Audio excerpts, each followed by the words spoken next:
Hallelujah. स्वागत है आप सबका मेरी भविष्यवाणियों की पुस्तक में। तो आइए हम आज के पवित्र वचन को पढ़ेंगे जो कि परमेश्वर के दास प्रेरित अंकुर यूसुफ नरूला जी के द्वारा लिखा गया है। प्रभु की आज्ञा के बाहर ना जाएं। जैसा कि दूसरा शमूएल अध्याय 6 उसकी 2 आयत में लिखा है, तब दाऊद और जितने लोग उसके संग थे वो सब उठकर यहूदा के बाले नामक स्थान से चले कि परमेश्वर का वो संदूक ले आए जो करूबों पर विराजने वाले सेनाओं के यहोवा का कहलाता है। मेरे प्रियो, बाइबल में लिखा है कि दाऊद ने फैसला किया कि क्यों ना परमेश्वर का संदूक लेके आए, क्योंकि दाऊद जो था वो परमेश्वर से प्यार करता था। बाइबल बताती है कि परमेश्वर ने कहा था, मुझे मेरे दिल के मुताबिक चलने वाला एक व्यक्ति मिल गया जिस पर मैं अपनी योजना प्रकट करूंगा और जो मेरे लोगों की अगुवाई करेगा। लेकिन इंसान जो है वो गलती कर सकता है जो दाऊद ने यहाँ पर की। आप जानते हैं कि पवित्रताई बहुत लोग बोलते हैं। कई लोग सोचते हैं कि अगर मैं गलत किसी के साथ संबंध में नहीं हूँ तो मैं पवित्रताई में हूँ।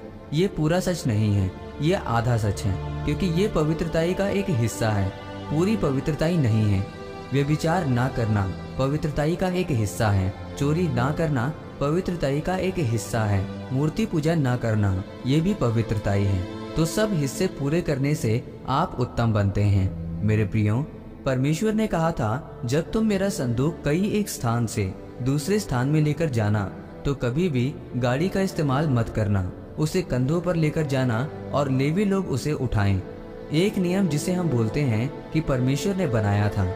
जैसे प्रधानमंत्री का एक नियम है, जब भी वो कहीं आएंगे तो वो एक प्राइवेट होटल में नहीं रुक सकते, उन्हें सरकारी भवन में रुकना पड़ता है। ये नियम है उनका। प्रभु ने नियम बनाए और जब वो नियम टूटते तो वो व्यक्ति जितना मर्जी ऊंचा नीचा क्यों ना हो उसे सजा मिलती है। बाइबल बताती है, जब परमेश्वर का संदूक एक नई गाड़ी पर चढ़ाया, क्योंकि दाऊद सोचता था कि मैं परमेश्वर से प्यार करता हूँ, उसका गाड़ी में ले जाना अनुमति नहीं थी। आप इतने बड़े नहीं हैं कि आप प्रभु की मदद कर सकें उसके वचन के बाहर जाके और बाद में बोलो कि मैंने वो काम किया जो किसी ने नहीं किया। जो नियम बनाया गया उस नियम के अनुसार परमेश्वर को चाहिए। बाइबल कहती है कि दाऊद की गलती ये थी कि जब परमेश्वर ने कहा था कि तुम संदूक को कंधों पर लेकर जाओगे, गाड़ी पर लेकर नहीं जाओगे, वो गाड़ी हाँक रहे थे और बैलों ने ठोकर खाई और संदूक गिरने लगा और उज्जा ने हाथों से पकड़कर संदूक थाम लिया। अब उत्तेजित होकर उसने अच्छा किया। अगर परमेश्वर का संदूक नीचे गिरता तो एक बुरी बात थी। अब कौन चाहता कि उसका धार्मिक संदूक जिस पर परमेश्वर के हाथ की लिखी हुई पट्टियां हैं वो जमीन पर गिरे? तो परमेश्वर को उसे इनाम देना चाहिए था, पर परमेश्वर ने उसे मार दिया और दाऊद अप्रसन्न हो गया और कहता है कि ये क्या बात हो गई कि उसने तो तेरा काम किया, तेरे संदूक को गिरने से बचा लिया और तूने उसे मार दिया क्योंकि उन्होंने परमेश्वर की आज्ञा तोड़ी।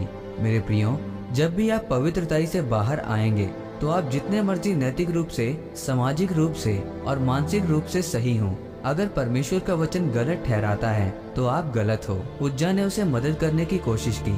एक इंसान की इतनी हैसियत नहीं कि वो प्रभु की मदद कर सके कि प्रभु का काम रुक गया था। मैंने झूठ बोल दिया। ऐसा काम जो झूठ बोलकर चालू करे वो नहीं बोलना चाहिए।